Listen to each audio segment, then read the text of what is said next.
السلام علیکم ورحمۃ اللہ وبرکاتہ۔ الحمد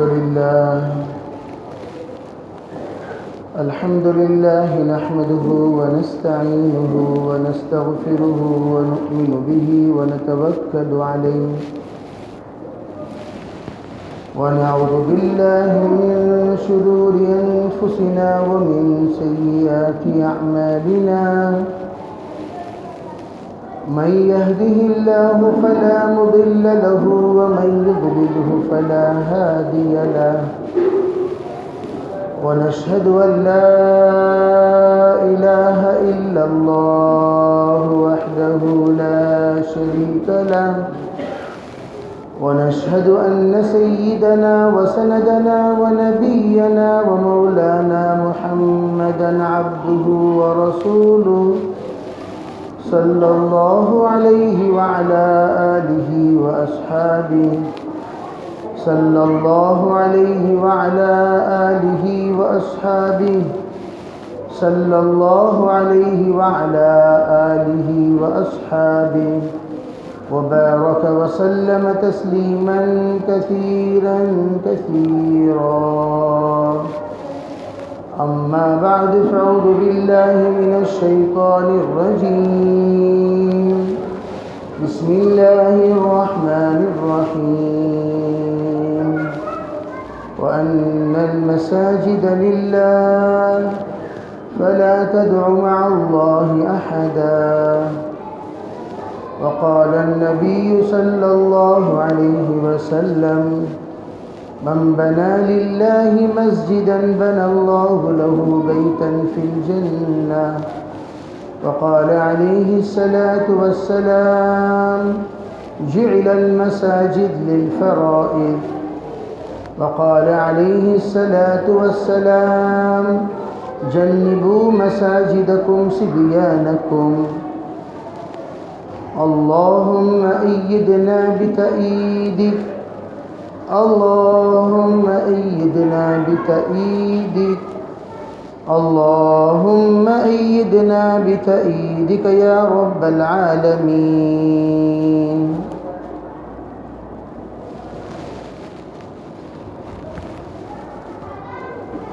محترم معزز مکرم مبجل حضرات علماء کرام، بزرگان دین،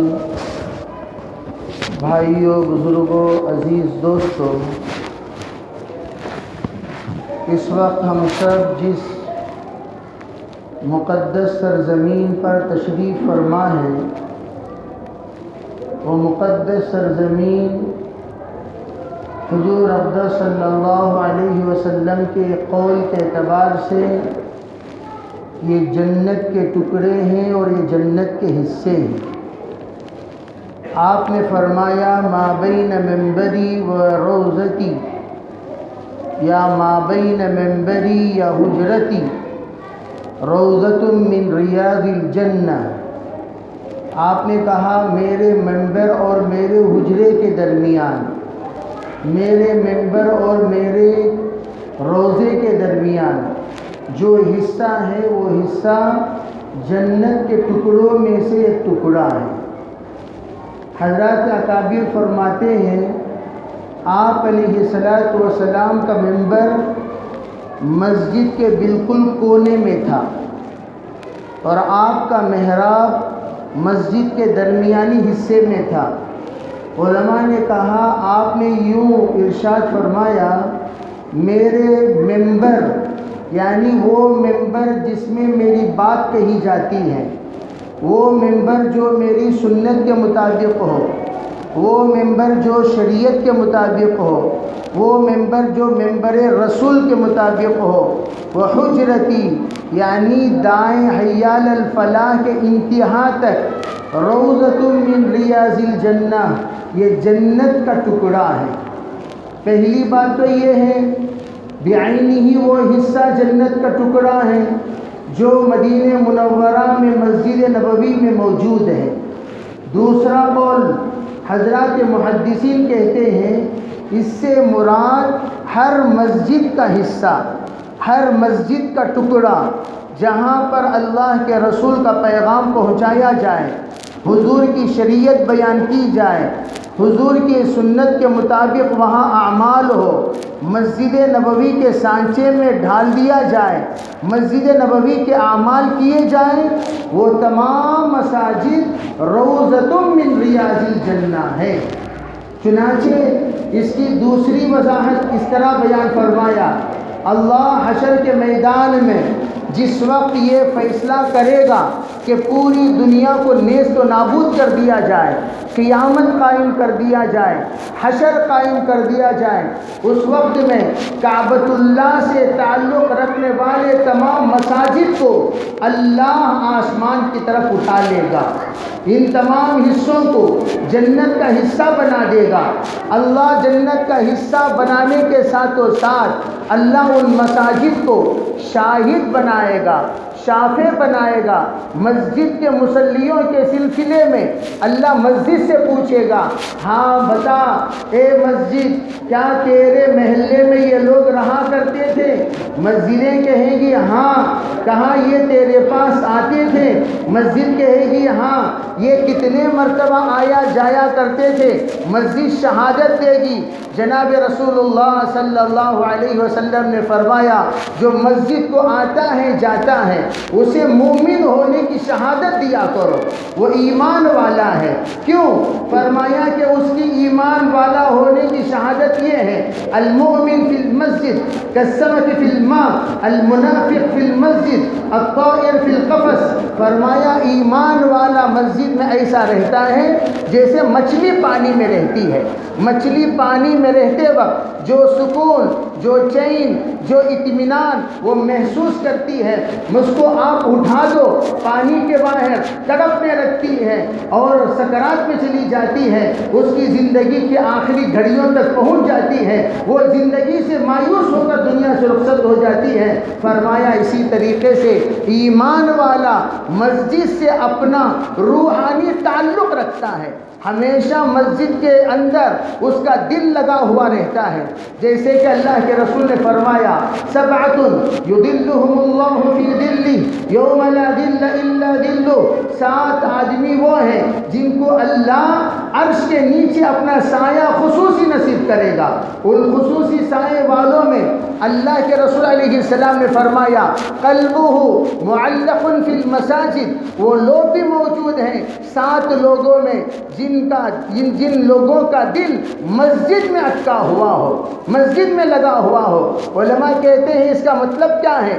مسجد میں حقیقی اعتبار سے لٹکانے کے لیے کوئی ہینگر تو نہیں ہے کہ ہم دل نکالے لٹکا کر چلے جائیں۔ اس کا مطلب کیا ہے؟ علماء نے فرمایا اس کا مطلب یہ ہے کہ ہمیشہ اللہ کا بندہ جس وقت مسجد سے باہر نکلتا ہے اس کا تصور یہ رہتا ہے، کب دوبارہ ظہر کی اذان ہو میں مسجد کی طرف آگے بڑھوں، کب عصر کی اذان ہو میں مسجد کی طرف کھینچے چلوں، کب مغرب کی اذان ہو میں مسجد میں جا کر سجدہ ریز ہو جاؤں، کب عشاء کی اذان ہو میں مسجد میں جا کر اللہ سے مانگنے والا بن جاؤں، کب فجر کی اذان ہو تاکہ میں اللہ کے سامنے حاضر ہو کر اپنی ایمان کی شہادت دے سکوں۔ اس طریقے سے 5 نمازوں میں بندہ اپنا دل لٹکایا ہوا رہتا ہے اور اس کا تصور مسجد کی طرف۔ بعض علماء نے فرمایا اس کا مطلب یہ ہے مسجد میں جو باتیں سنتا ہے وہ باتیں اس کے دماغوں میں گردش کرتی رہتی ہیں، جیسے کہ صحابہ کرام مسجد میں سنتے تھے، گھر میں چلاتے تھے، مسجد میں سنتے تھے، بازار میں چلاتے تھے، مسجد میں سنتے تھے، زندگی پر اپلائی کرتے تھے، مسجد میں سنتے تھے، ان کی زندگی کے شب و روز میں ان باتوں کے اوپر عمل کرتے تھے، مسجد میں سنتے تھے، ہر لمحے کو سنی ہوئی بات کے تابع بنا دیا کرتے تھے۔ اسی لیے صحابہ نے فرمایا اسواقنا مساجدنا، کہا ہمارے بازار کو ہم نے بازار والا ماحول نہیں بنایا، ہمارے بازار کو ہم نے مسجد والا ماحول بنایا۔ جس طرح مسجد کے اندر بندہ آتا ہے، آتے ہوئے دعائیں پڑھتا ہے، اللہم افتح لی ابواب رحمتک، اے پروردگار ہمارے حق میں رحمت کے دروازے کھول دے۔ اب یہاں آپ اندازہ لگائیے رحمت کے دروازے کہاں جا رہا ہے؟ دروازے، اللہم افتح لی، کہاں اے پروردگار میرے لیے کھول دے۔ ہر ایک یہاں جتنا آیا ہوا ہے سب کے سب دہلیز میں داخل ہوتے ہوئے یہی دعا پڑھ کے آتے ہیں، اللہم افتح لی، اے اللہ مجھ پر تو کھول دے۔ کیا کھول دوں؟ ابوابا، ابواب، بابل کی جمع ابواب ہے، کیا اس کا ترجمہ؟ دروازے۔ کون سے دروازے؟ رحمتک، تیرے خصوصی رحمتوں کے دروازے۔ اے میرے اللہ، آنکھوں پر تیری ایک رحمت خاصہ نازل ہوتی ہے، دل پر تیرے رحمت خاصہ نازل ہوتی ہے، دماغ پر تیرے رحمت خاصہ نازل ہوتی ہے، کان پر تیرے رحمت خاصہ نازل ہوتی ہے، خون کے قطرے قطرے پر تیرے رحمت خاصہ نازل ہوتی ہے۔ رحمت کس کو کہتے ہیں؟ علماء نے فرمایا رحمت کے معنی ہدایت کے آتے ہیں۔ اللہ کے رسول علیہ الصلوۃ والسلام کو فرمایا انا ارسلناک شاہدا ومبشرا ونذیرا، دوسری جگہ پر ارشاد ہے وما ارسلناک الا رحمتا للعالمین، فرمایا سرکار پورے عالم کے لیے رحمت ہے۔ کیا مطلب؟ پورے عالم کے لیے ہدایت ہے۔ اس لیے اللہ کے رسول صلی اللہ علیہ وسلم ہادی بھی ہیں، مہدی بھی ہیں۔ آپ علیہ الصلوۃ والسلام ہادی، راستہ بتانے والے، کس کے لیے؟ پورے عالم کے لیے۔ اسی لیے بندہ کہتا ہے یا اللہ رحمت خصوصی نازل کر میرے آنکھوں پر، میرے دل پر، میرے دماغ پر، میرے روئے روئے پر۔ کیا مطلب؟ اے میرے اللہ تیری الگ الگ ہدایت ہے، ہدایت خاصہ ہے آنکھوں کے لیے، آنکھوں کی بھی ہدایت مجھے دے دے، زبان کی بھی ہدایت مجھے دے دے، کان کی بھی ہدایت مجھے دے دے۔ جیسے کہ ہم عام طور پر کہتے ہیں ارے بھائی یہ آدمی نماز پڑھتا ہے، ٹی وی دیکھنا نہیں چھوڑتا، یہ نماز پڑھتا ہے، فحش چیزیں دیکھنا نہیں چھوڑتا، یہ نماز پڑھتا ہے، فلم بینی نہیں چھوڑتا، یہ نماز پڑھتا ہے، دھوکہ دینا نہیں چھوڑتا۔ ہم کیا کہیں گے؟ ارے ابھی اس کو رحمت نہیں، ہدایت نہیں ملی۔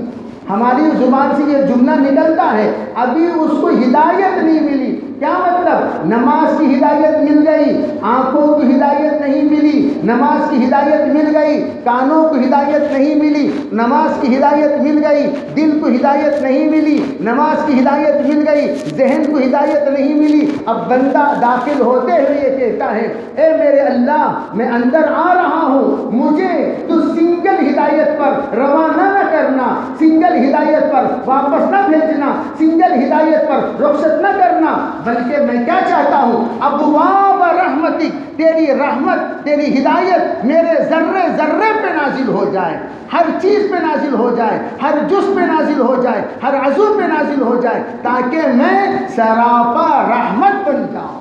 چنانچہ بندے کی یہ دعا اندر آتے ہوئے کیوں ہے؟ فرمایا یہ رحمتوں کا مرکز ہے، یہ دار الرحمہ ہے۔ اللہ نے تمام مساجد کو رحمتوں کا مرکز بنایا، اسی لیے کہا جاتا ہے مساجد میں اعتکاف کیا کرو، مساجد میں جب آیا کرو اور ان اللہ سے یہ بھی نیت کر لو اللہم انی نویت سنت الاعتکاف بسم اللہ دخلت وعلیہ توکلت ونویت سنت الاعتکاف۔ اعتکاف کی دعا پڑھتے ہوئے ہم داخل ہوتے ہیں۔ دنیا میں ہر جگہ پر اعتکاف کیا جاتا ہے، لیکن مساجد میں اعتکاف کی خصوصی دعا کیوں کرتے ہیں؟ مساجد ہی میں کرتے ہیں۔ یوں نہیں کہا جاتا ارے بھی اعتکاف کی نیت سے جا کر تم بازار میں بیٹھ جاؤ، اعتکاف کی نیت سے جا کر پہاڑوں پہ بیٹھ جاؤ، اعتکاف کی نیت سے جا جنگل میں بیٹھ جا، اعتکاف کی نیت سے مکان میں بیٹھ جا۔ نہیں، مسجد میں اعتکاف کریں گے، مسجد کے علاوہ کسی اور جگہ پر اعتکاف نہیں کریں گے۔ اللہ کے رسول صلی اللہ علیہ وسلم نے اعتکاف کی سنتیں بیان فرمائی اور خود روز اول سے اعتکاف کی سنت جاری ہے۔ حضرت ابراہیم سے کہا گیا تطہیر بیتی للطائفین والعاکفین والرکع السجود، اے ابراہیم تم اپنے میرے گھر کو پاک کیجئے، میرے گھر کو صاف کیجئے۔ کن کے لیے صاف کرو؟ للطائفین، طواف کرنے والے آنے والے ہیں، طواف کرنے والوں کے لیے صاف ستھرا زمین ہونی چاہیے. والعاکفین اعتکاف کرنے والے آنے والے ہیں. والرکع السجود رکوع کرنے والے بھی آئیں گے, سجدہ کرنے والے بھی آئیں گے. آپ ہماری مسجد کو پاک رکھیں. فرمایا مسجد اعتکاف کی جگہ ہے مردوں کے لیے, مکان اعتکاف کی جگہ ہے عورتوں کے لیے. میرے بھائیوں, مسجد اعتکاف کی جگہ, بندہ یہاں اعتکاف کرے گا. اعتکاف مسجد میں کیوں کرے گا؟ انسان کے اندر 3 اوصاف ہیں, انسان کی 3 مزاج ہیں. ایک حیوانی مزاج, ایک ملکی مزاج, تیسرا شیطانی مزاج. یہ 3 چیزوں کا سنگم انسان ہے. انسان کے اندر تینوں اوصاف پائے جاتے ہیں, تینوں صفات پائے جاتے ہیں. یہ حیوان ہے. کہ اس کون سا حیوان؟ حیوان ناطق. تمام حیوان ہیں. اللہ کے جتنے پیدا کردہ مخلوقات ہیں ان مخلوق میں یہ بھی ایک مخلوق جس سے کہا جائے گا حیوان ناطق. حیوان ناطق کے معنی کیا؟ بولنے والا حیوان, بولنے والا حیوان. ایک حیوان ہے ہنانے والا گھوڑا ہے, ایک حیوان ہے کودنے والا بندر ہے. الگ الگ قسم کے حیوانات ہیں. ایک حیوان ہے ڈھینچو ڈھینچو کہنے والا گدھا ہے. لیکن یہ حیوان کون سا ہے؟ حیوان سے مراد زندہ جانور. زندہ جانور, حیون سے حیوان یعنی زندہ جانور. کون سا زندہ جانور ہے؟ بولنے والا جانور, جس کو منطق کی زبان میں حیوان ناطق کہتے ہیں. یہ بھی ایک حیوان ناطق ہے. دوسرا کون سا؟ قرآن نے حیوان کا ذکر فرمایا. اگر کوئی انسان کے تمام طرح کے اوصاف اپنانے کے باوجود انسان نہ بنے, کیا مطلب؟ حیوان اور انسان کی آنکھوں میں فرق ہے, حیوان اور انسان کے دل میں فرق ہے, حیوان اور انسان کے کان میں فرق ہے. حیوان سنتا ہے, انسان سنتا ہے. حیوان عبرت حاصل نہیں کرتا, انسان عبرت حاصل کرتا ہے, نصیحت حاصل کرتا ہے. حیوان بھی دیکھتا ہے, انسان بھی دیکھتا ہے. حیوان دیکھنے کے بعد کوئی احساس پیدا نہیں ہوتا, انسان دیکھنے کے بعد اس کے اندر احساس پیدا ہوتا ہے. حیوان بھی محسوس کرتا ہے, دل کے اندر اس کے دل کے اندر ایک بات پہنچتی ہے. انسان کے دل کے اندر بھی بات پہنچتی ہے. حیوان کے پہنچنے کے بعد وہ جو کا تو رہے گا, کوئی حرکت پیدا نہیں ہوگی. انسان کے اندر پہنچنے کے بعد اس کے انسان کی نظر بدل جائے گی, ذہن بدل جائے گا, دماغ بدل جائے گا, فطرت بدل جائے گی, خیال بدل جائے گا, سب کچھ بدل جائے گا. قرآن کہتا ہے اگر نہ بدلے تو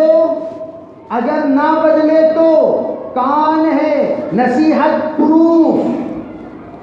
جیسا کہتے ہیں ارے بھئی یہ واٹر پروف ہے. واٹر پروف کسے کہا جاتا ہے؟ واٹر پروف کہا جاتا ہے جس کے اندر واٹر نہ گھسے. ارے بھئی یہ گھڑی ہے, یہ گھڑی کون سی؟ واٹر پروف والی. کسے کہتے ہیں؟ جس میں واٹر نہ گھسے. اسی طرح بعض کے کان ہوتے ہیں نصیحت پروف, جس میں نصیحت نہیں گھستی, نصیحت نہیں گھسے گی. جتنے بھی گھسانا چاہو, شعبان میں گھساؤ نہیں گھسے گی, افتتاح میں گھساؤ نہیں گھسے گی, جمعے میں گھساؤ نہیں گھسے گی, عید میں گھساؤ نہیں گھسے گی, سحری میں گھساؤ نہیں گھسے گی, افطاری میں گھساؤ نہیں گھسے گی, تہجد میں گھساؤ تب بھی نہیں گھسے گی, الا یہ کہ اللہ گھسانے کا فیصلہ نہ کر دے. اسی کو قرآن کہتا ہے لہم قلوب لا يفقهون بها ولهم اعین لا یبصرون بها ولهم آذان لا يسمعون بها اولئک کالانعام. بعض ایسے لوگ جن کے دل ہیں بے حس ہیں, کان ہیں بے عبرت ہیں, آنکھ ہیں بے نصیحت ہیں. فرمایا جانتے ہو یہ کون ہیں؟ فرمایا یہ ہیں اولئک کالانعام, یہ اشرف المخلوقات میں سے نہیں ہیں. اشرف المخلوقات کے کان الگ, زبان الگ, آنکھ الگ, دل الگ, دماغ الگ. یہ عام جانوروں کی طرح جیسے بیل, بکری، بھینس، مرغی ان کی جیسے کان ہیں، یہ بھی انہی کے کان کی طرح، ان کے جیسی آنکھ ہے، اس کی آنکھ بھی اس طرح، ان کے جیسے دل ہیں، اس کے دل بھی اس طرح۔ فرمایا جانتے ہو یہ کون ہے؟ اولئک کالانعام، یہ بیل، بکری، بھینس کی طرح ہیں۔ بلکہ فرمایا بیل کو اللہ نے مکلف نہیں بنایا، بھینس کو اللہ نے مکلف نہیں بنایا، مرغی کو اللہ نے مکلف نہیں بنایا، بکری کو اللہ نے مکلف نہیں بنایا، انسان کو اللہ نے مکلف بنایا۔ یہ بندہ انسان اشرف المخلوقات میں ہونے کے باوجود یہ بے مکلف کی طرح زندگی گزارتا ہے۔ اولئک کالانعام بل هم اضل، بلکہ بیل سے بھی بدتر، بکری سے بھی بدتر، بھینس سے بھی بدتر، مرغی سے بھی بدتر، جو تمام جتنی مخلوقات ہیں سب سے بدتر۔ اب یہ انسان حیوان بن گیا، قرآن نے کہا۔ دوسرا ہے فرشتہ، تیسرا ہے شیطان۔ شیطان اسراف کرنے والوں کو قرآن کہتا ہے اسراف دو طرح کا ہے، ایک اسراف ہے حلال چیزوں میں، ایک اسراف ہے حرام چیزوں میں۔ حلال میں اسراف کرنا یہ تو ناجائز ہے ہی، جیسے مثال کے طور پر آپ وضو کر رہے ہیں، وضو میں حکم کیا ہے؟ 3 مرتبہ کلو لے کر منہ کلی کریں، آپ 3 مرتبہ ہاتھ دھویا کریں، کلی کیا کریں، ناک میں پانی چلایا کریں، 3 مرتبہ دھونا سنت ہے۔ آپ نے نل کھولا، پانی جا رہا ہے اور آپ نے ہاتھ دھویا، آرام سے بیٹھ کر مسواک کر رہے ہیں، پانی جا رہا ہے اور آپ کو اس کا احساس نہیں ہے، اور اس پانی کا اللہ کے پاس جواب دینا پڑے گا۔ لوگ اس کو بڑا ہلکا سمجھ جاتے ہیں۔ فرمایا حضور نے 4 مرتبہ دھونے سے منع کرتے ہوئے صحابی کو کہتے ہیں وَلَوْ كُنْتَ عَلَى نَهْرٍ جَارٍ، اگر تو جاری پانی کے کنارے پر بیٹھ کر وضو کر رہا ہے تب بھی 4 مرتبہ ہاتھ دھویا نہ کر، 4 مرتبہ چہرہ دھویا نہ کر، 4 مرتبہ پیر دھویا نہ کر۔ کیوں؟ جائے تو جو پانی سے دھو رہا ہے وہ پانی اسی میں گر رہا ہے اور وہ بہتا ہوا آگے بڑھ رہا ہے، ایک قطرہ بھی ضائع نہیں ہو رہا ہے، پھر بھی آپ نے فرمایا 4 مرتبہ دھو کر پانی کی اسراف نہ کر۔ اب میرے بھائیوں، سرکار جاری پانی پر بیٹھ کر وضو کرنے والے کی یہ بات فرما رہے ہیں، نل کے پاس بیٹھ کر دھونے والے کا کیا حکم ہے؟ کوئی توجہ ہی نہیں دیتا، کوئی منع ہی نہیں کرتا۔ ہم کہتے ہیں یہ نل مت ڈالا کرو، ٹرین والا نل جو پرانے ٹرین میں یوں کھولے پانی نکلا، جتنا نکلا اتنا دھو لیے، یوں کھولے پانی نکلا، جتنا نکلا اتنا استعمال کر لیے، وہ نل اسراف سے ان لوگوں کو 1000 بار بھی سمجھاؤ گے سمجھیں گے نہیں۔ آٹومیٹک وہ نل ڈال دیا کرو، press and use, press and use, press and use. اس میں کوئی بھی ایک قطرہ جو جتنا بھی ویسٹ ہوگا وہ تھوڑا سا ہوگا، اتنا نہیں ہوگا جتنا اس میں ہوتا ہے۔ علماء کہتے ہیں پانی جو زیادہ خرچ کرتا ہے اس کے 3 نقصان ہیں۔ نمبر 1، اس کے ہاتھ میں برکت نہیں ہوگی۔ نمبر 2، اس کا پیسہ فضول خرچ ہوگا۔ نمبر 3، یہ اس کے پیسے وارثین تک نہیں پہنچیں گے، اس کے پیسے وارثین تک نہیں پہنچیں گے، بیکار محنت، قرض دار ہو جائے گا پانی زیادہ خرچ کرنے والا۔ اس لیے پانی کو دیکھ کر سوچ کر خرچ کرنا چاہیے۔ تو بہرحال میں یہ کہہ رہا تھا پانی زیادہ خرچ کرنا مسرفین کے علامت، اسراف کرنے والی کی علامت۔ حرام میں اگر کوئی پیسہ زیادہ خرچ کر رہا ہے جیسے ڈیکوریشن، اس میں حالانکہ کرنا ہی ناجائز ہے، اتنا کیا جس میں فضول ہو گیا، فرمایا قرآن نے ان کو ان المبذرین کانوا اخوان الشیاطین، جو حد سے زیادہ ناجائز میں خرچ کرنے والے ہیں وہ شیطان کے بھائی ہو جاتے ہیں۔ بعض مرتبہ شیطان ان کو شیخ ماننے کو تیار ہو جاتا ہے، میں آپ سے بیعت کرنا چاہتا ہوں، آپ مجھے مرید بنا لیجئے۔ کیوں؟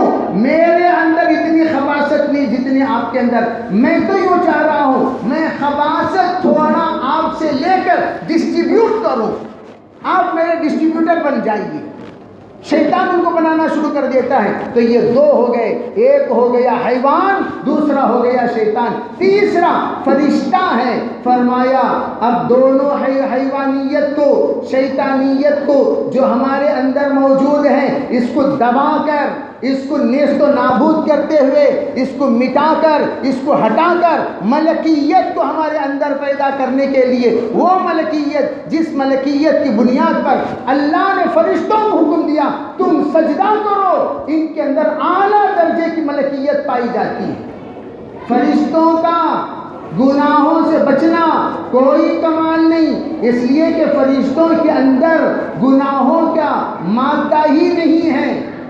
فرشتہ گناہ سوچ ہی نہیں سکتا، فرشتہ گناہ دیکھ ہی نہیں سکتا، فرشتہ گناہ کر ہی نہیں سکتا، فرشتے کے اندر گناہ کا کوئی جذبہ ہے ہی نہیں، اس لیے کہ فرشتوں کے اندر نفس نہیں ہوتا، اور جس کے اندر نفس نہیں ہوتا وہ گناہ کیا کرے گا؟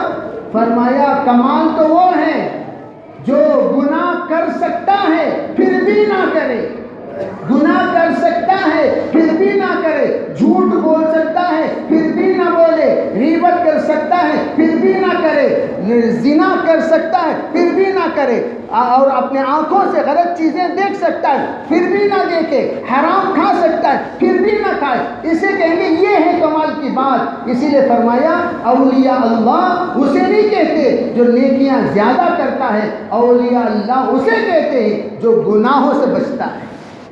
ان اولیاء اللہ لا خوف علیہم ولا هم يحزنون، کون ہے وہ اولیاء اللہ؟ والذین آمنوا وكانوا يتقون، اولیاء اللہ وہ ہیں جو ایمان لائے گناہوں سے بچے۔ تو مساجد کا مقاصد کیا ہے میرے بھائیوں؟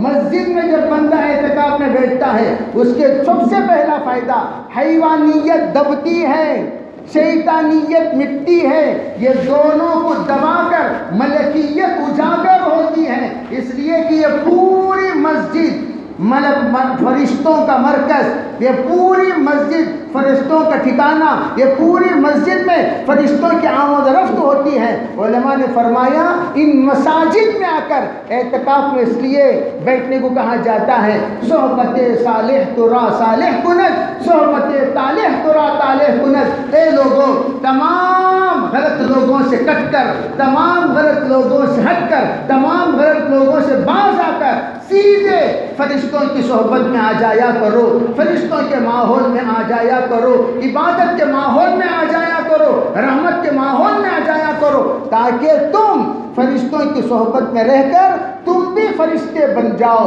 چنانچہ اعتکاف میں بیٹھنے والوں کو دیکھیے کیا معصوم چہرہ لے کر بیٹھے رہتے ہیں، کیا ان کے گفتگو میں لینت، کیا ان کے نظروں میں رحمت، کیا ان کے اداؤں میں شفقت، کیا ہی ان کے ایک ایک زندگی کے لمحات میں عبادت عجیب و غریب کیفیت کے ساتھ معتکف رہتا ہے۔ اس کا اعتکاف میں رہنے کے وقت میں ان کیفیتوں کا اس پر طاری ہونا یہ فرشتوں کی صحبت کی علامت ہے۔ تو تین جذبات، تین صفات جو انسان کے اندر موجود ہیں، حیوانیت، شیطانیت کو دبا کر ملکیت کو اجاگر کرنے کے لیے مسجد سے بڑھ کر بہترین جگہ کوئی اور جگہ نہیں ہے۔ اس لیے میرے عزیز بھائیوں، مساجد کو کوئی معمولی چیز نہ سمجھے۔ بعض لوگ حدیث پاک میں آتا ہے ترفع الاصوات فی المساجد، قیامت کے قریب ایک زمانہ آئے گا لوگوں کے دلوں سے مسجدوں کے ادب ختم ہو جائے گا، مسجد میں بیٹھیں گے شور کریں گے، مسجد میں بیٹھیں گے ہنگامہ کریں گے، مسجد میں بیٹھیں گے چیخیں گے چلائیں گے، مسجد میں بیٹھ کر میٹنگ کریں گے۔ ہم کہتے ہیں میٹنگ میں فائٹنگ ہے، مشورے میں اطاعت ہے۔ ہم یہ نہیں کہتے میٹنگ، یہ ہمارے شریعت میں ہے ہی نہیں۔ ہماری مسجد کی میٹنگ، ہمارے مدرسے کی میٹنگ میں کیا ہوتا ہے؟ میٹنگ میں ایٹنگ بھی ہوتا ہے، فائٹنگ بھی ہوتا ہے، وہ سب کچھ جتنے ٹنگ ٹنگ ہے وہ سب کے سب ہوتے رہتے ہیں، لیکن مشورے میں کیا ہوتا ہے؟ مشورے میں اطاعت، مشورے میں خفت، مشورے میں خوف، مشورے میں خشیت، مشورے میں اللہ کے بندے کے اندر عبدیت ہوتی ہے، ماننے کی صفت ہوتی ہے مشورے میں۔ مشورے میں ایک ذمہ دار ہوتا ہے، بقیہ سب رائے دینے والے ہوتے ہیں۔ رائے کیسے دیتے ہیں؟ ہلکے سے دیتے ہیں، اطاعت سے دیتے ہیں، خوف سے دیتے ہیں، خشیت سے دیتے ہیں، شرمندگی سے دیتے ہیں، اور قبول کر لیے تو اللہ کا شکر ادا کرتے ہیں، نہیں قبول ہوا اللہ سے استغفار کرتے ہیں۔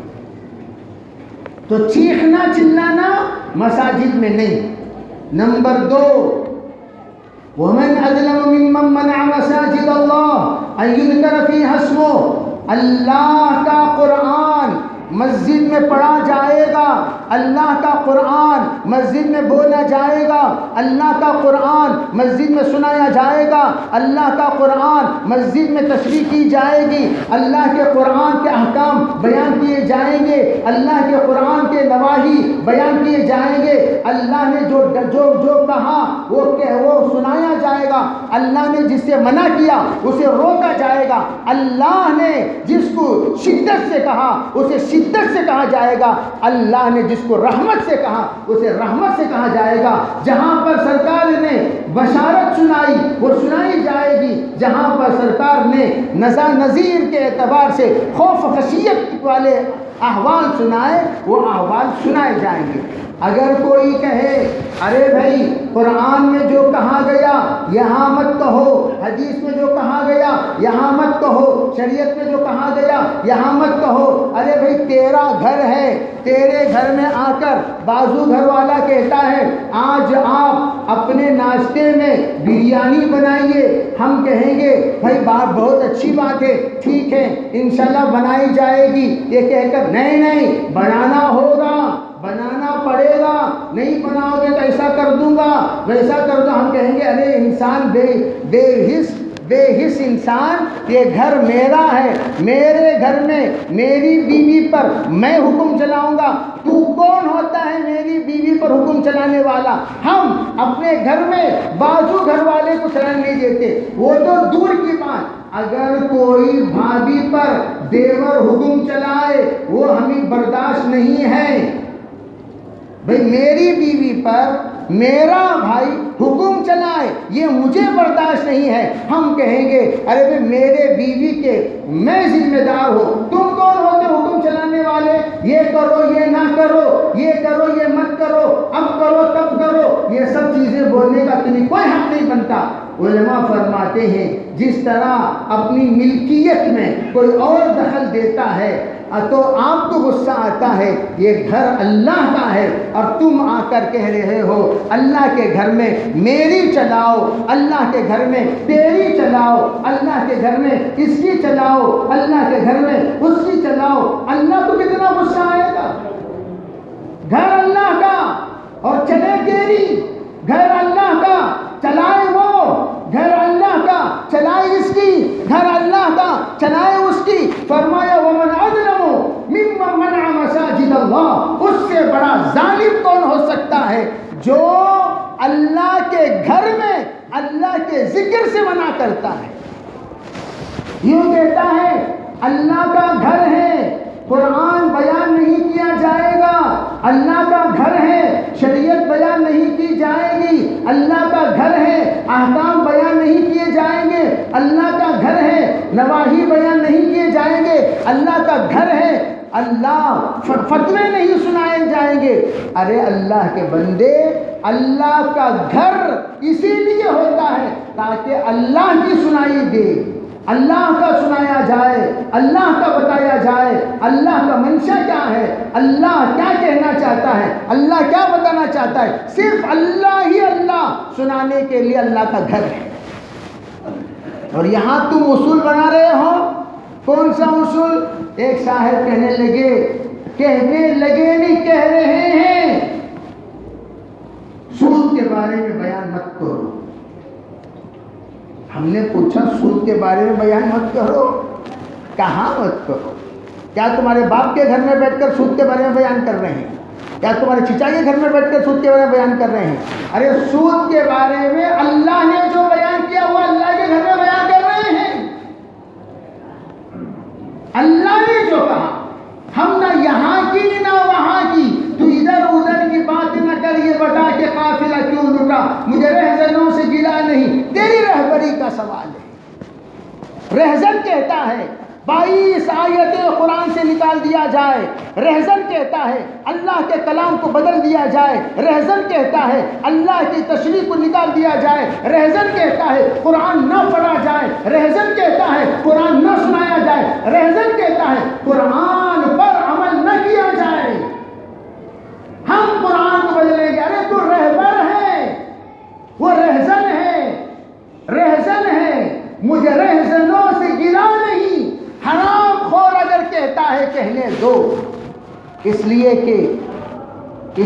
کہ جو سراپا شیطان ہے اسے انسان کی کیا امید کی جا سکتی ہے؟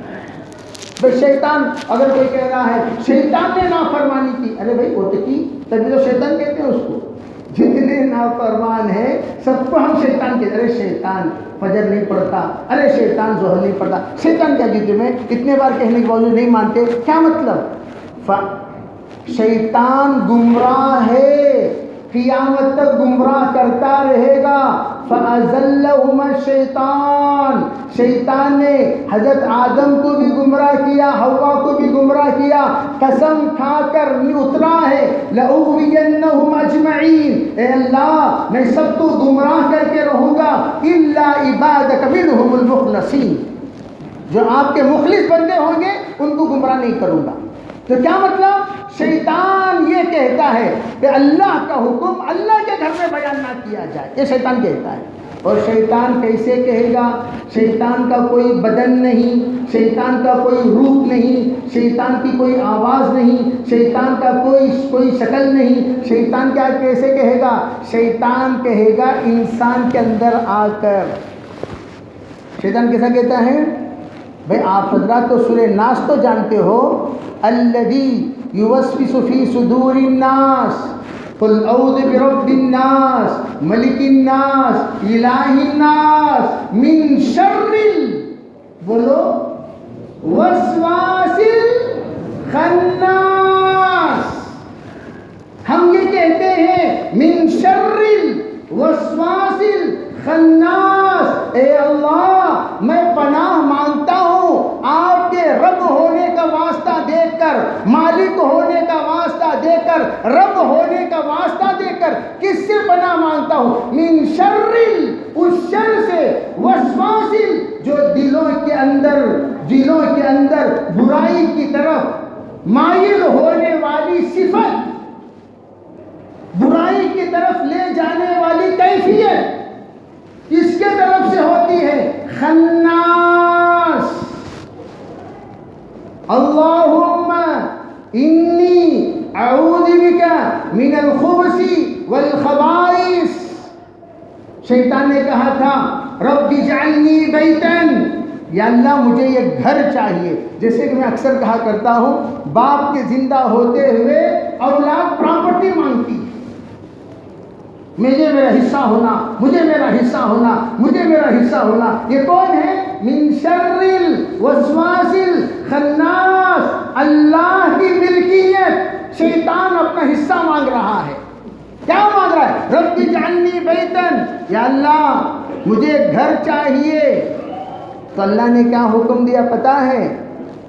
جا، میں نے تجھے بیت الخلا کو گھر بنا کر دے دیا۔ جعلت لک الخلاء بیتن، جا تیرے لیے میں نے بیت الخلا کو بناؤ۔ بتا بھی کیا بنا دیا؟ گھر بنا دیا۔ چنانچہ بیت الخلا کے اندر ہم انٹر ہوتے ہیں، کیا دعا پڑھتے ہیں؟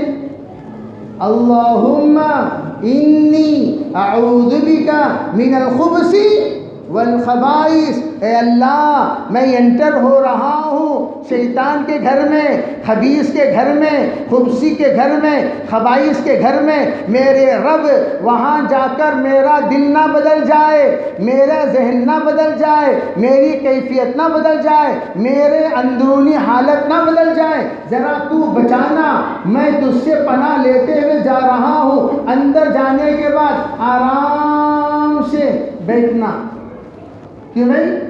آرام سے بیٹھنا، جلدی جاؤ جلدی آؤ، فوراً نکلنے کی کوشش کرو جہاں تک ہو سکے۔ نکلتے وقت کیا کہنا چاہیے؟ غفرانک، میرے پروردگار آپ کے ذکر سے میں غافل رہا، مجھے آپ معاف کر دیجئے۔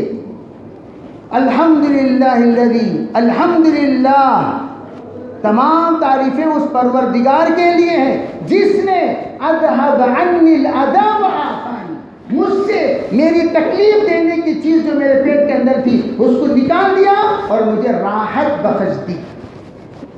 پیٹ کے اندر پیشاب ہے، تکلیف دینے کی چیز ہے، پیٹ کے اندر پاخانہ ہے، تکلیف دینے کی چیز ہے، گندگی کو نکال دیا، تکلیف سے راحت پا لیا۔ تو گھر شیطان کا وہ، اور یہ گھر کس کا ہے؟ کس کا ہے بھائی؟ وہاں کہا گیا کم وقت گزارو، یہاں کہا گیا زیادہ وقت گزارو۔ حضرت مولانا عبید اللہ صاحب رحمت اللہ علیہ فرمایا کرتے تھے، جہاں وقت لگانا ہے وہاں نہیں لگاؤ گے، جہاں نہیں لگانا وہاں لگانا پڑے گا۔ جہاں وقت لگانا ہے وہاں نہیں لگاؤ گے، جہاں نہیں لگانا وہاں لگانا پڑے گا۔ کیا مطلب؟ مسجد میں 5 منٹ، بیت الخلا میں 25 منٹ۔ واہ کیا شان ہے! مسجد میں 5 منٹ، بیت الخلا میں 25 منٹ۔ یہ کون ہے؟ خبث والخبائث سے دوستی جس کی ہو جائے۔ دوست کے گھر میں زیادہ دیر بیٹھے نہیں بیٹھتے، وہاں جا کر آرام سے۔ اور بعض ویسٹرن کب سے شروع ہوا وہ ایک الگ عنوان ہے۔ جب سے لوگ یہ سوچے انڈسٹریبل جگہ کون سی ہے، وہ جگہ ہے جو جس جگہ کو ہم کیا کہتے ہیں؟ بیت الخلا کہتے ہیں، لیکن انہوں نے اس کا نام بدل کر کیا کہا؟ واش روم، اور ذرا بدل کر کیا کہا؟ Rest room. وہاں جا کر بیٹھ کر آرام سے بیٹھ جانا، کرسی میں بیٹھے جیسا، اور نیوز پیپر پڑھنا، وہاں بیٹھ جانا اور لیپ ٹاپ میں کام کرنا۔ پورے یورپ ممالک میں اسے کہتے ہیں ویسٹرن اسٹائل، لکھا ہوا رہے گا انڈین، ویسٹرن۔ ویسٹرن کیوں کہا گیا؟ ویسٹرن والے سب سے زیادہ خبث والخبائث کے مکان میں بیٹھ کر آرام سے پورا کام، یہاں سے یہاں تک کچھ نہیں رہے گا، یہاں پر کوٹ فوٹ سب رہے گا، اور ادھر میز رہے گی اور ادھر کام کرتے رہیں گے۔ اور بیٹھے ہوئے ہیں کہاں؟ ارے بولے بھی کہاں بیٹھے ہوئے ہیں؟ بیت الخلا۔ یہ ہے ویسٹرن اور یہ ہے انڈین۔ انڈین میں کتنی دیر ایسا بیٹھو گے؟ زیادہ دیر بیٹھ سکو گے؟ جلدی اٹھ کر آ جاؤ گے؟ یہ انڈین ہے۔ ویسٹرن میں آرام سے بیٹھے رہو۔ معذورین کے لیے اجازت ہے، یہ الگ چیز ہے، لیکن جو معذور نہیں ہے وہ ایسی حرکت نہ کرے۔ میں یاد کر رہا تھا، اللہ نے بیت الخلا کو اس کے لیے گھر بنایا، اور یہ گھر اللہ کا گھر، اور وہ ضرورت ہے، اور یہ عبادت ہے۔ اور ضرورت کو الضرورت تقدر بقدر الضرورت، جتنی ضرورت اتنا استعمال کرو۔ اور عبادت، یہاں بیٹھنے کا ایک ایک لمحہ عبادت۔ میں یہ عرض کر رہا تھا کہ اللہ نے الحمدللہ اللہ کا گھر ہمیں عطا کیا۔ آج آپ لوگ جہاں خوشی منا رہے ہیں میرے بھائیوں، آج یہ گلی بھی خوشی منا رہی ہے۔ آپ اکیلے خوش نہیں ہیں، زمین کا ذرہ ذرہ خوش ہے۔ یہ بقعہ حدیث پاک میں آتا ہے، تمام بقعات ارض پر، تمام زمینوں پر فخر کے طور پر کہہ رہی ہے، ارے وہ زمینوں تم نے مجھے کچرے کی ٹوٹی سمجھا، او زمینوں مجھے تم نے جھوپڑی سمجھا، او زمینوں تم نے مجھے یہ سمجھا وہ سمجھا، آج دیکھو مجھے اللہ نے جنت کا حصہ بنا دیا، جنت کا ٹکڑا بنا دیا، سجدے کا حصہ بنا دیا, رکوع کا حصہ بنا دیا. ادخلوها بسلام آمنین ومن دخلہ کان آمنا. مسجد کے اندر آ جاؤ, امن پالو, مسجد کے اندر آ جاؤ, سلامتی پالو. سلامتی کا مرکز بنا دیا, امن کا گہوارہ بنا دیا, سکون کا مرکز بنا دیا, چین کا مرکز بنا دیا. ایسا مرکز بنایا جو سراپا رحمت ہی رحمت ہے. فرمایا اس لیے مسجدیں جشن منا رہی ہیں, رستہ جشن منا رہا ہے, روڈ جشن منا رہا ہے, لیکن ولیکن لا تشعرون, ہمیں اس کا احساس نہیں ہوتا, ہمیں اس کا پرواہ نہیں رکھتا. آج افتتاح ہے, رحمتوں کی بھی افتتاح ہے, برکتوں کی افتتاح ہے, اللہ کے ناراضگی کے ختم کرنے کی افتتاح ہے, اللہ کے رحمتوں کا دروازہ گھر میں کھلنے کی افتتاح ہے. آج ہمیں اے عہد لے کے جائیں, اے اللہ آج تک ہم تیرے گھر سے دور تھے, آج تیرے گھر کے ہم قریب ہو گئے ہیں. یا اللہ اس رحمت کا کنیکشن میرے گھر سے بھی جوڑ دے, یا اللہ اس رحمت کا کنیکشن ہمارے گھر کے فرد سے جوڑ دے, اے اللہ اس رحمت کا کنیکشن میری ذات سے جوڑ دے, اس رحمت کا کنیکشن میری تجارت سے جوڑ دے, اس رحمت کا کنیکشن میرے معاشرے کے ساتھ جوڑ دے, اس رحمت کا کنیکشن میرے معاشرے کے ساتھ جوڑ دے. فرمایا جو جوڑ لیتا ہے, جہاں مسجدیں میں اذان دی جاتی ہے, شیطان اپنی شیطانیت کو لے کر بھاگ جاتا ہے. اب تک یہ محلے ترس رہے تھے اذان کی آواز سے, اب اذانیں ہوگی, دروازے کھلا رکھو. تمام اس وقت رحمتوں کا مرکز جب آ گیا تو یہاں سے ٹرانسفر ہوتا رہے گا تمہاری گھر کی طرف رحمت. وہ بندہ جو یہاں آتا جاتا رہے گا اس گھر کے ساتھ رحمتوں کا کنیکشن جڑا رہے گا, جو آئے گا نہیں. علماء فرماتے ہیں مسجد کی دعا, مسجد کی بد دعا, مسجد کی دعا ان کو لگتی ہے جو مسجد کا حق ادا کرتے ہیں, مسجد بد دعا ان کو دیتی ہے جو مسجد سے دور رہتے ہیں. اس لیے کہا مسجد کی دعا لینے والے بنو. اور مسجد کی دعا حضرت مولانا یوسف رحمۃ اللہ علیہ فرمایا کرتے تھے, مسجد وار جماعت کی, مسجد وار جماعت کی کوشش یہ ہونی چاہیے ہر گھر کا تعلق مسجد سے جڑ جائے. مسجد وار جماعت کسے کہتے ہیں؟ مسجد وار جماعت اسے کہتے ہیں جو اس بات کی کوشش کرتے ہیں کہ ہر گھر کا تعلق مسجد سے جڑ جائے. اور مسجد وار جماعت کے کون کون ہیں ساتھی؟ وہ لوگ نہیں جو صرف یہاں بیٹھتے ہیں 10 12 15. فرمایا مسجد وار جماعت ہر وہ ساتھی ہے جو فجر کو, ظہر کو, عصر کو, مغرب کو, عشاء کو پابندی سے آتا ہے, پابندی سے. فجر چھوڑو گے, من ترک صلاۃ الفجر لیس فی وجہہ نور. دیکھو بھی میرے سنو میں ایک بات, حدیث پاک میں ہے لا صلاۃ لجار المسجد الا فی المسجد. مسجد کا پڑوس مسجد میں آ کر نماز پڑھے گا. پڑوس کسے کہتے ہیں؟ فرمایا جو مسجد کے آس پاس رہتے ہیں, جن لوگوں تک اذان کی آواز پہنچے وہ سب کے سب مسجد کے پڑوس ہیں. پوچھا اذان کی آواز آتی ہے؟ ہاں آتی ہے. آپ نے نابینا صحابی سے کہا رسی باندھ کر, اللہ اکبر, رسی پکڑ کر مسجد آیا کرو. اور ہم لوگ بہانے گھر میں نماز پڑھتے ہیں, بہانے گھر میں نماز پڑھتے ہیں. نہیں, مسجد آیا کرو. اور حضور نے فرمایا جو لوگ جماعت کے ساتھ نماز نہیں پڑھتے میرا جی یوں چاہتا ہے عشاء کی نماز کھڑی کر دوں. یہ روایت آپ 10 مرتبہ سنے ہوں گے, لیکن سنو اب, عشاء کی نماز کھڑی کر دوں, کچھ نوجوانوں کو جوڑوں, ان سے یوں کہوں کچھ لکڑیاں جمع کریں اور میں جاؤں ان تمام گھر کو آگ لگا دوں جو لوگ عشاء کی نماز کو مسجد نہیں پہنچے, سوائے کن کے؟ عورتوں کے, معذورین کے, بچوں کے. کیا مطلب؟ کہ حضور تو رحمت ہی رحمت ہے, اتنے غصے میں تو حضور کبھی آئے نہیں. آگ لگا دوں گا, کبھی حضور نے کہا آگ لگا دوں گا؟ ارے بولے بھی کبھی کہا کبھی نہیں۔ لیکن حضور اتنا ناراض کیوں ہو رہے ہیں؟ آگ لگا دوں گا، آگ لگا دوں گا۔ فرمایا جن لوگوں کو اللہ جہنم کی آگ لگانے والا ہے، میرا جی یوں چاہتا ہے ان کو جہنم کا مزہ دنیا ہی میں چکھا دوں،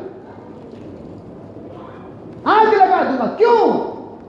فرمایا عشاء اور فجر منافقوں پر بھاری ہے، اور جتنے لوگ فجر کو اور عشاء کو نہیں آتے، دیکھو منافق کا فیصلہ کرنے کا حق اللہ کے رسول کے بعد وحی کے ذریعے سے ہی حق ہے، اس کے علاوہ کبھی کسی کو حق نہیں ہے۔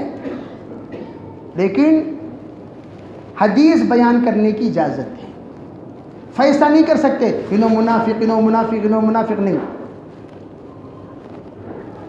حدیث بیان کرنے کی اجازت ہے، اجازت حدیث بیان کرنے کی، فیصلہ کرنے کی اجازت نہیں ہے۔ کیا ہے حدیث پاک؟ فجر اور عشاء یہ دو نمازیں بھاری پڑ جاتی ہیں ان لوگوں پر جن کے دل کے اندر نفاق ہوتا ہے، اور حضور نے فرمایا عشاء میں کھڑا کر دو اور گھروں کو جا کر آگ لگا دو۔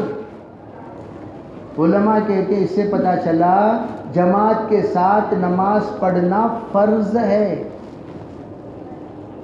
بولو بھئی جماعت کے ساتھ نماز پڑھنا فرض ہے۔ فرمایا جعل المساجد للفرائض، مسجدیں بنائی جاتی ہیں فرض نمازیں پڑھنے کے لیے۔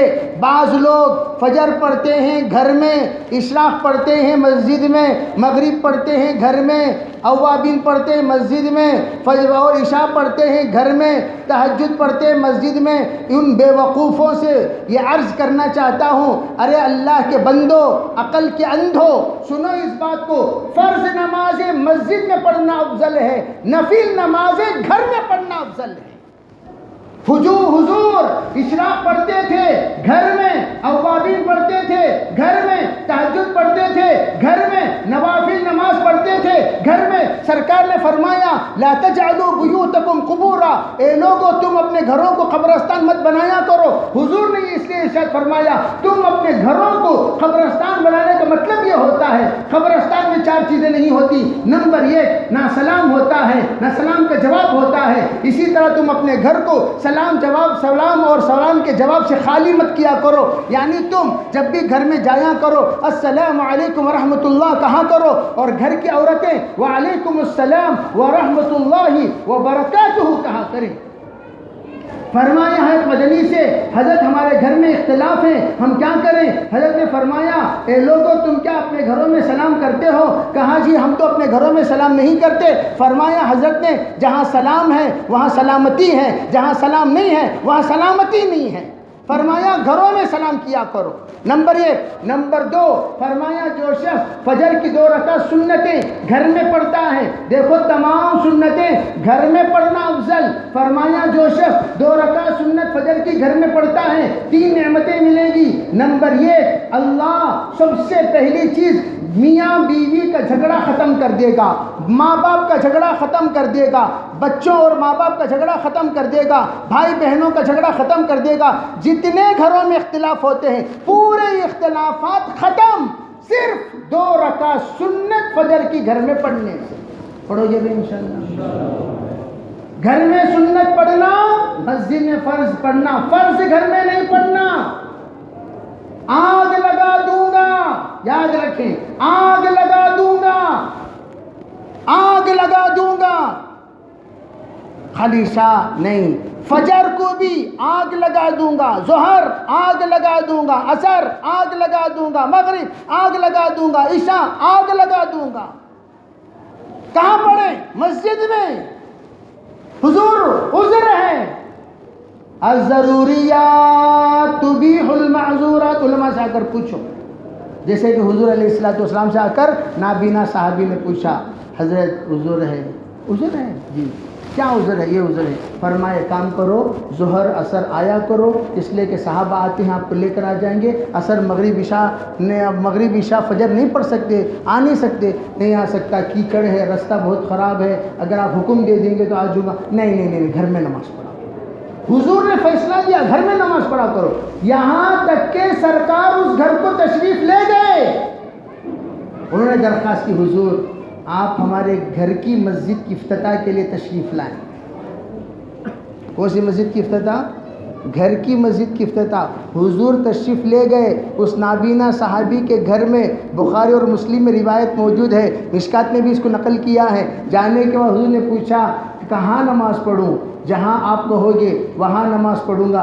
فرمایا حضور جہاں آپ مناسب سمجھے، کہا تم بتاؤ۔ بتایا تو سرکار نے وہاں 2 رکعت نفل پڑھی اور نماز پڑھ کر آپ نے گھر کی مسجد کی افتتاح کرا دی۔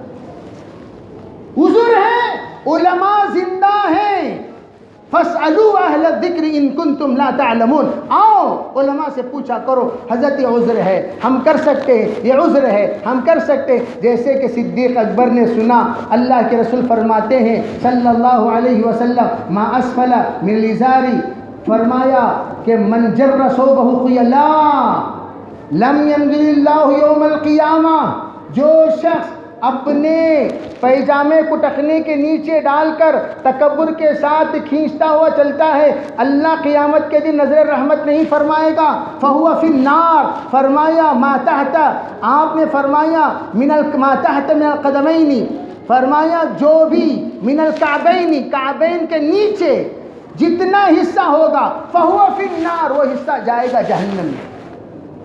صدیق اکبر حاضر ہوئے دست بستہ ہو کر، فرمانے لگے حضور جی میں دبلا پتلا آدمی ہوں، لنگی باندھتا ہوں نیچے اتر جاتی ہے، میری کمر بمبو کی طرح، ایسا نہیں یوں آ کر یوں شیپ نہیں ہے، یوں ہے شیپ، میں لنگی باندھتا ہوں اتر جاتی ہے، لنگی باندھتا ہوں اتر جاتی ہے، لنگی باندھتا ہوں اتر جاتی ہے۔ حضور میرا کیا حال؟ فرمایا ابو بکر تو ان سے مستثنا ہے، تو ان سے مستثنا ہے، تیرے معاملہ الگ ہیں، اللہ تجھے معاف کر دے گا، اس لیے کہ تو منجر رسوب و خیلا میں نہیں ہے۔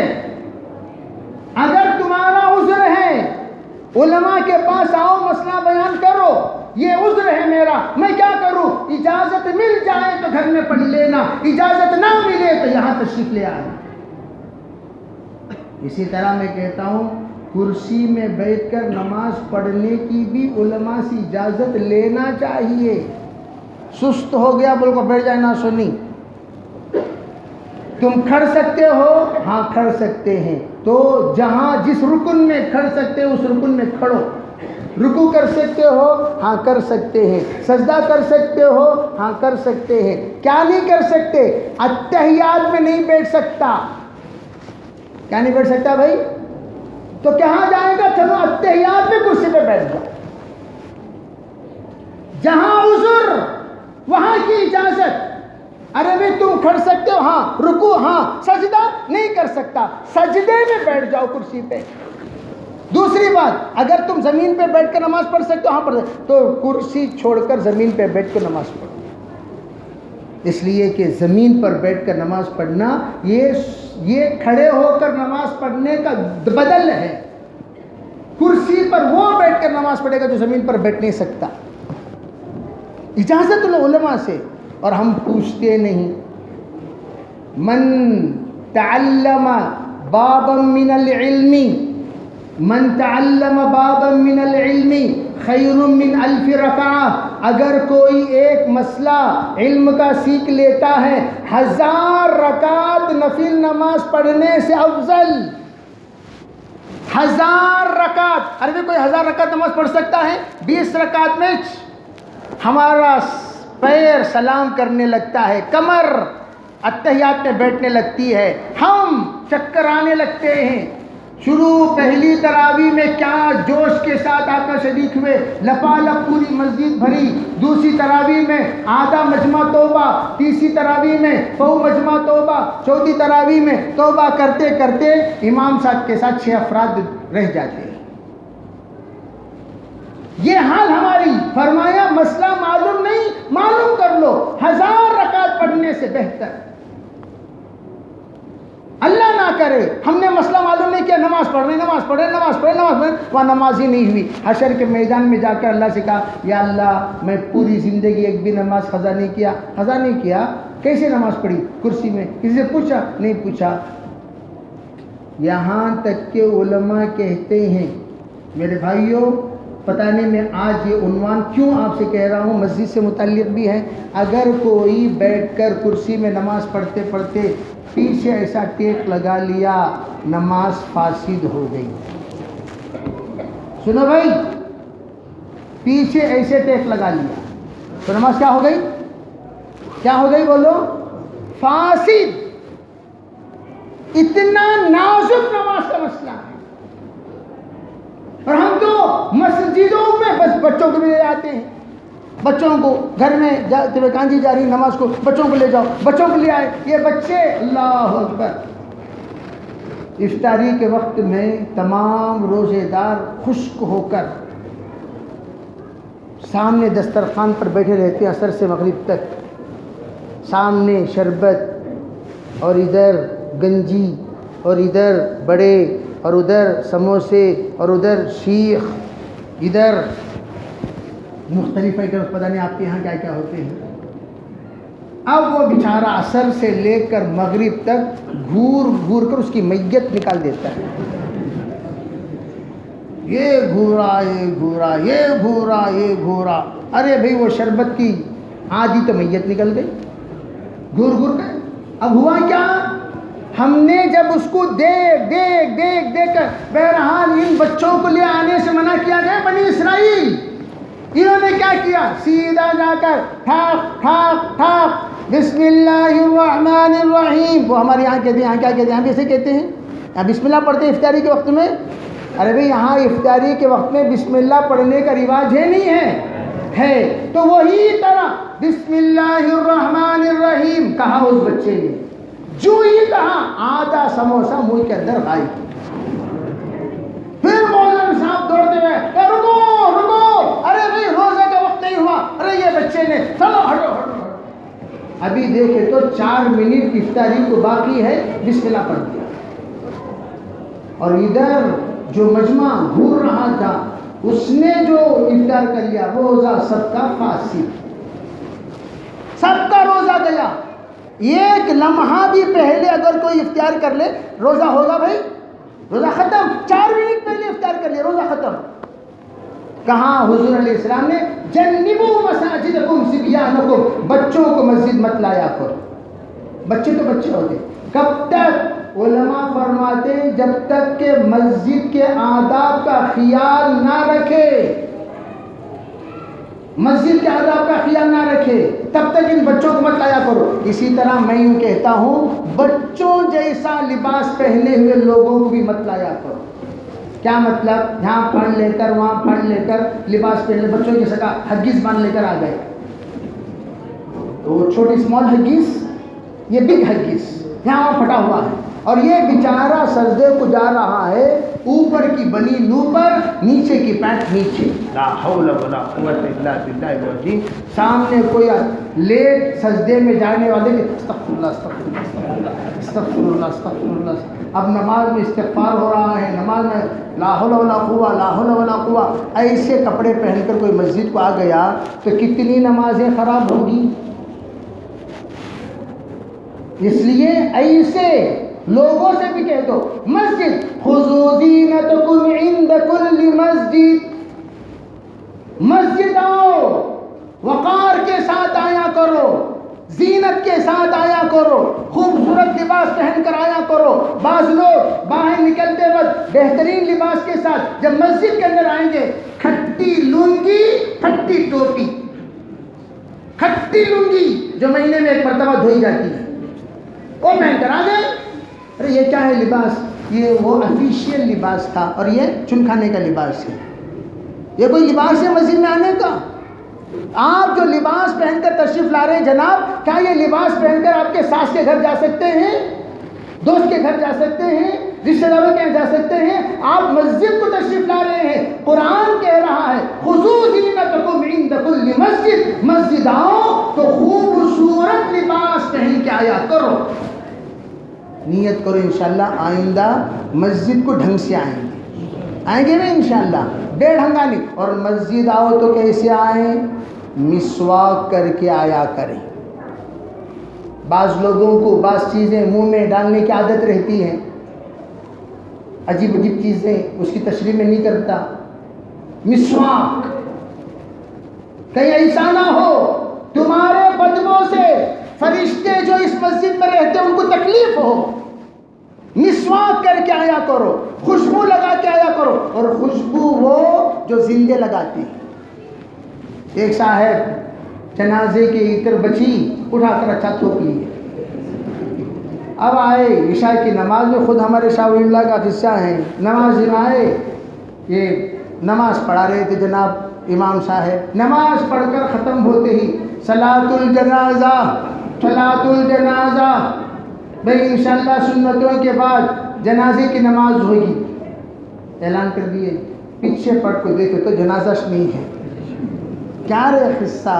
جو شخص جنازے کی عطر لگا کر آیا تھا، جو ہی صلاۃ الجنازہ سنا بھاگ گیا. حقیقت میں مذاق نہیں کر رہا، حقیقت میں ایسی عطر لگا کر آیا کرو جو زندے لگاتی، مردوں والی عطر نہیں جس کی وجہ سے امام صاحب کا دماغ کنفیوز ہو جائے. زندے والی عطر لگا کر آیا کرو، اور عطر لگا کر. اور ایسے آپ نے فرمایا من اتى الجمعة فليغتسل، جو جمعہ کو آئے وہ غسل کر لیا کرے. صحابہ پوچھے حضور کے، حضور ہمارے پاس عطر نہیں ہے، ہم غریب لوگ ہیں، کیا کریں؟ آپ نے فرمایا بہترین عطر پانی ہے، بہترین عطر پانی ہے. کیا مطلب؟ مطلب یہ ہے جہاں جہاں بدبو وہاں کیا کرنا، پانی ہاتھ میں لو، اچھی طریقے سے دھو لیا کرو. پانی ہاتھ میں لو، گردن دھو لیا کرو. پانی ہاتھ میں لو، بدن پوچھ لیا کرو. پوچھ لیے بدن، اگر پوچھ لیے بس بدبو دور ہو گئی. اب تم بے وضو کو غسل کرو اور مسجد کو آ جاؤ. اگر غسل نہیں کر سکتے وضو کر لو. وضو کر لو کا مطلب کیا ہوتا ہے؟ یہ جتنی جگہ بدبو دور کرنے کی وہ دور کرو، پھر وضو کرو اور مسجد کو آ جاؤ. یہ آپ نے حکم دیا من اتى الجمعة فليغتسل. حضرت امام شافعی رحمۃ اللہ علیہ فرماتے ہیں غسل کرنا واجب ہے. اس لیے میرا عزیز بھائیو، اللہ کا شکر ہے، اللہ کا کرم ہے. اللہ نے، میں کیا بتاؤں، آداب مسجد اتنا وسیع عنوان ہے، اتنا وسیع عنوان ہے. اگر 10 جمعے بھی بیان کیے جائیں آداب مسجد ختم نہیں ہوں گے، فضائل مسجد ختم نہیں ہوں گے، فضائل مسجد کا حق ادا نہیں کیا جا سکتا. بس اتنی دعا کیجئے اللہ اس مسجدوں کے آباد فرمانے کے فیصلے فرمائے. مسجد تو بنا دی شب بھر میں ایمان کی حرارت والوں نے، من اپنا پرانا پاپی ہے برسوں سے نمازی بن نہ سکا. ماشاءاللہ بڑی خوشی ہوئی. یہ جو دروازے کھلے ہوئے ہیں، میں تو کہتا ہوں مساجد کو اعمال سے بھرا کرو، مال سے نہیں. اور جو مساجد مال سے بھرے جاتے ہیں وہ اعمال سے خالی ہو جاتے ہیں، جو اعمال سے بھرے رہتے ہیں وہ مال سے خالی رہتے ہیں. کیا مطلب؟ آپ جا کر دیکھیے یو پی وغیرہ میں، وہاں مسجد کے دروازے نہیں. کیوں میں دروازے نہیں؟ چور آپ کو چرانا چاہا تو بھی دیکھ کر انہیں 10 روپے چندہ ڈالنا کو جاتا. ویسی مسجد چور چرانے آیا تو بھی دیکھتا مسجد، اللہ مسلح پرانا ہے نا، الٹا بھائی میرے طرف سے مسلح خریدنے بول کو 100 روپے رکھو چلے جائے گا. ویسے ہمیں لوگ مسجد کو سجانا یہ الگ چیز ہے. حضرت حسن بصری فرماتے ہیں اپنے زینو مساجد کو، اپنی مسجدوں کو شاندار بنایا کرو. کیوں؟ حسن بصری کا کہنے کا مطلب یہ تھا تم دیکھ رہے ہو ایک طرف کفار کی عبادت کی جگہ ہے، عیسائیوں کی عبادت کی جگہ ہے، مجوسیوں کی عبادت کی جگہ ہے، وہ لوگ مسلمانوں کی عبادت کی جگہ دے کر حقیر نہ سمجھے. اس لیے مسجدوں کو شاندار بنایا کرو. لیکن شاندار لیکن جاندار. مسجد جاندار ہوتی ہے ہمارے آنے جانے سے، مسجد کی شان بڑھتی ہے ہمارے آنے جانے سے، مسجد کی آن بڑھتی ہے ہمارے آباد کرنے سے. اس لیے میرے عزیز بھائیوں نیت کرو انشاءاللہ مسجد کو ہم آباد رکھیں گے. مسجد نبوی میں 5 اعمال ہوتے تھے.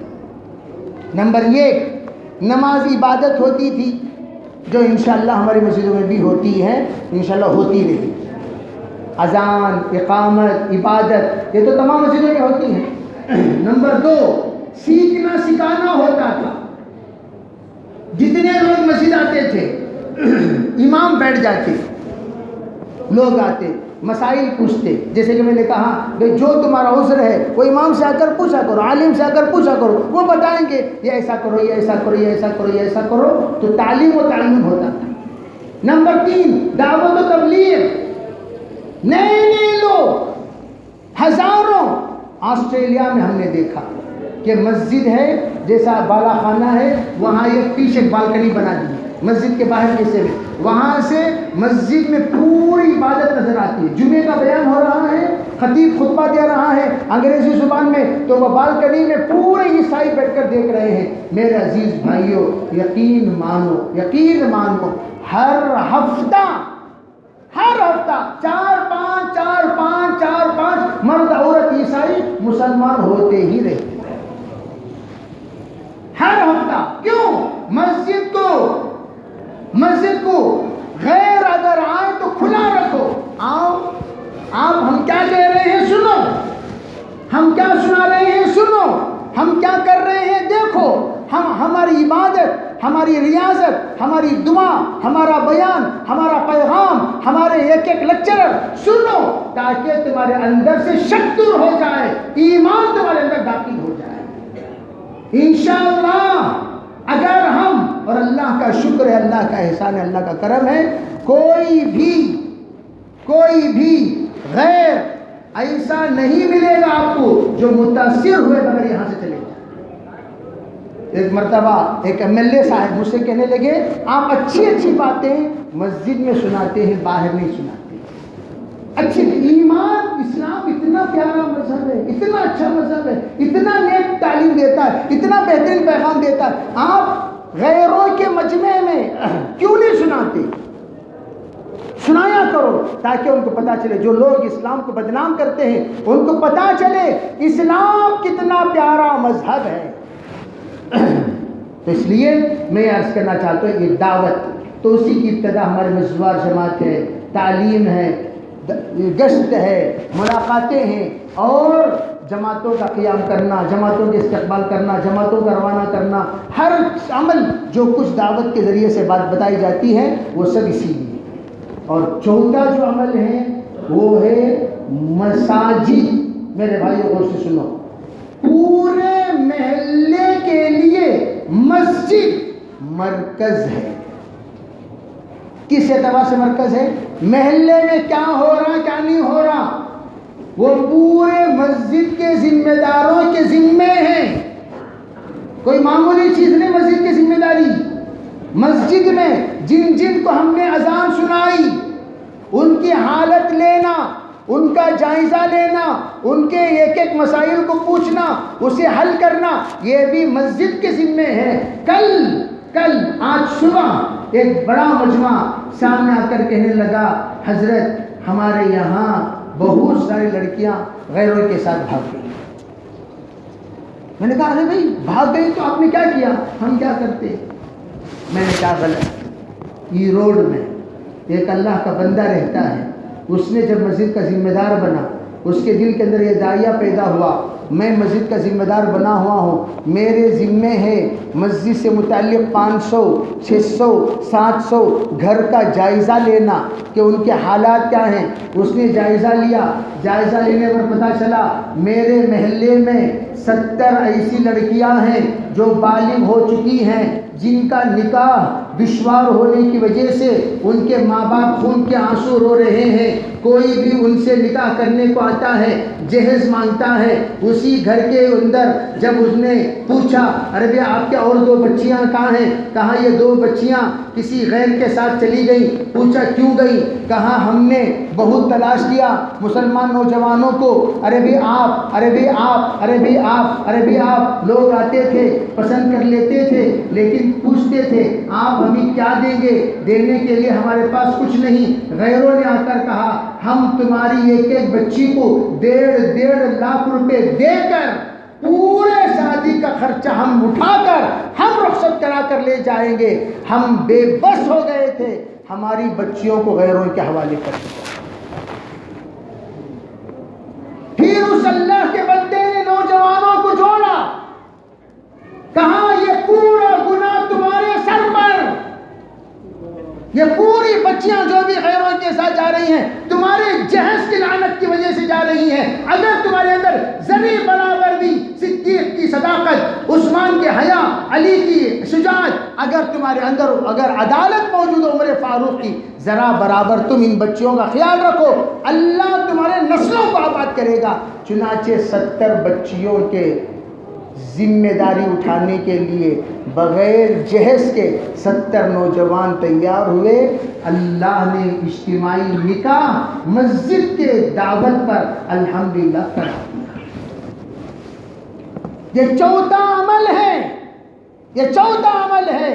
5واں عمل میرے بھائیوں, مسجد کے ذریعے سے ہم ہمیشہ بہترین پیغام پہنچانے کا نظم.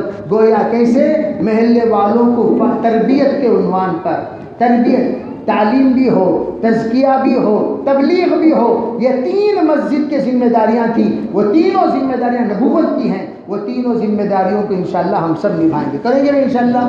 اللہ کا شکر ہے الحمدللہ, ہماری مسجد ان تمام نیکیوں کی لی ہوئی ہے, اور اس مسجد کو اللہ بنانے والوں کو بے انتہا جزائے خیر عطا فرمائے. جو جتنا لگایا اللہ شائن شان بدلہ نصیب فرمائے. حدیث پاک میں جو ذرا بھی لگا دیا, من بنا للہ مسجد, اخلاص کے ساتھ ذرا بھی لگایا, بنا اللہ لہ بیتا فی الجنہ, اللہ نے جنت میں اس کے لیے مکان دینے کا وعدہ کیا. لن تجد لسنت اللہ تبدیلا ولن تجد لسنت اللہ تحویلا.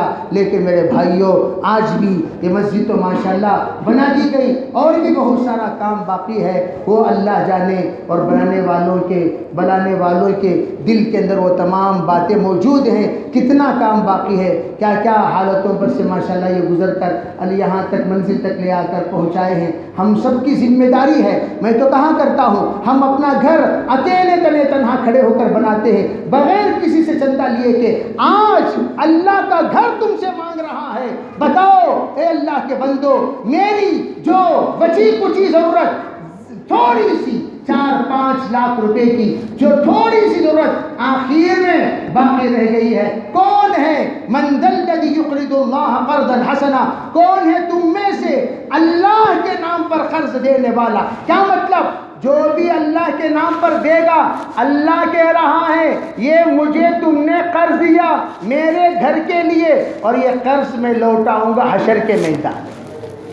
ہر ذرہ ذرہ کو واپس کر دیا جائے گا, تمہارا ذرہ ذرہ واپس لوٹا دیا جائے گا, تمہاری رتی رتی کا حساب کر دیا جائے گا. من ذا الذی, اللہ آج اپنے گھر کے اس مبارک افتتاح کے موقع پر ہم سے پوچھ رہا ہے, من ذا الذی, تم میں کون ہے خوش نصیب جو اللہ کے گھر کو اللہ کے نام پر عطا کرے اور اس کا بدلہ میں آخرت میں عطا کروں, اتنا دوں گا.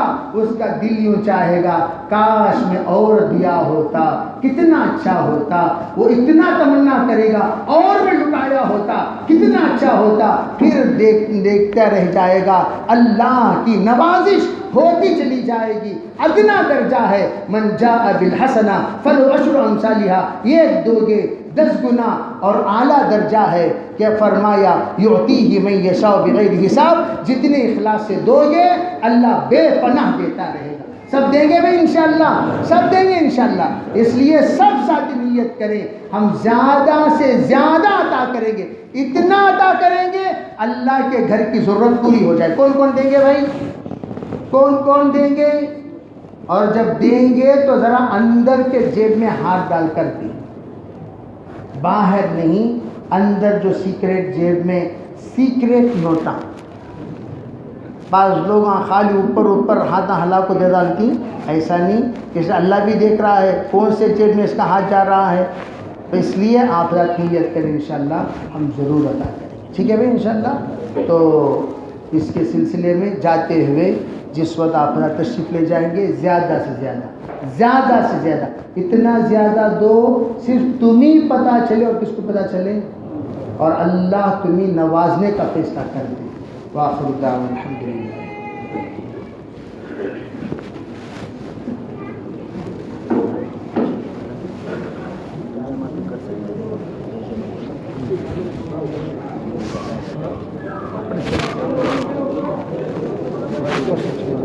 سب فل ہے جماعت تو لوگ بچ جائیں گے. بول کر دیکھو تو آگے بڑھا کر دیکھو. نہیں ہوا تو بچ گئے تو آگے ترتیب بڑھائیں گے.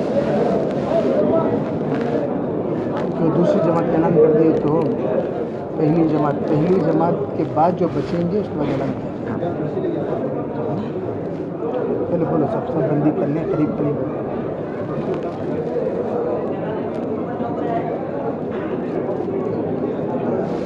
یہاں سب بندی کرو. اسے پیچھے سے جگہ ہی نہیں.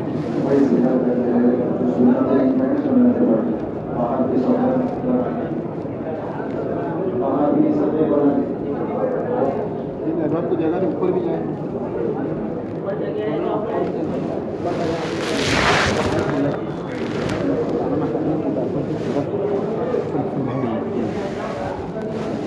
بھئی یہ باہر کے حصے میں سب بندی کریں. باہر کا جو پہلی صف ہے پہلی صف کے ساتھ سب بندی کر لو اور لائن سے پیچھے تک چلتے رہیں. سب بندی کے ساتھ سب سے پہلے نہ جائیں. یہاں امام کھڑے رہیں گے, امام سے پہلے نہیں. پہلی صف سے پہلی صف باندھیں. ساتھی نگرانی کریں. جلدی اس صف پہ کھڑے ہو جائیں. ماشاءاللہ ہر ایک کے پاس دستی موجود ہے. سجدے کی جگہ پر دستی بچھا لیں اور راستہ بند کرنے کے بعد سب بندی کرو. پیچھے تک سب بندی کرتے چلے جاؤ. انشاءاللہ آخر تک آپ کی سب مکمل ہو جائے گی. اور جو ساتھی یہاں ہیں اوپر بھی جگہ دیکھ لیں اور آزو بازو دائیں بائیں اگر جگہ ہو تو وہاں بھی سب بندی کریں. پہلی سب سے آگے نہ جائیں, نماز نہیں ہوگی. اتنا خیال رکھیں. پہلی سب سے آگے نہ جائیں. ماشاءاللہ ماشاءاللہ. اللہ آپ کے دھوپ میں کھڑے ہونے کو بھی قبول فرمائے اور ایک ایک پسینے کے بدلے میں حشر کے میدان کی گرمی سے اللہ بچائے. ماشاءاللہ ماشاءاللہ. پہلی سب سے آگے نہ جائیں. تو اس کا خیال رکھیں. پیچھے تک جہاں تک آپ سب باندھ سکتے باندھیں. ماشاءاللہ. بھائی کوئی ساتھی اس کی نگرانی کرے اور جو سامنے بھی جگہ ہے وہاں بھی سب باندھیں. پیچھے تک جائیں.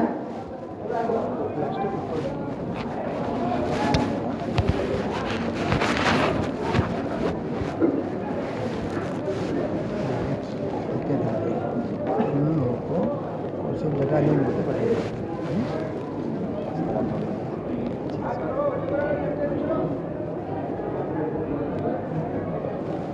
تمہیں دیکھ لو ایک بار.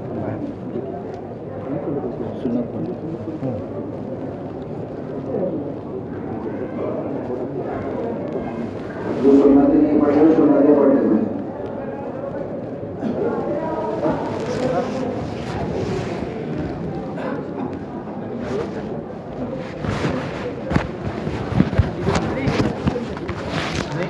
باہر لے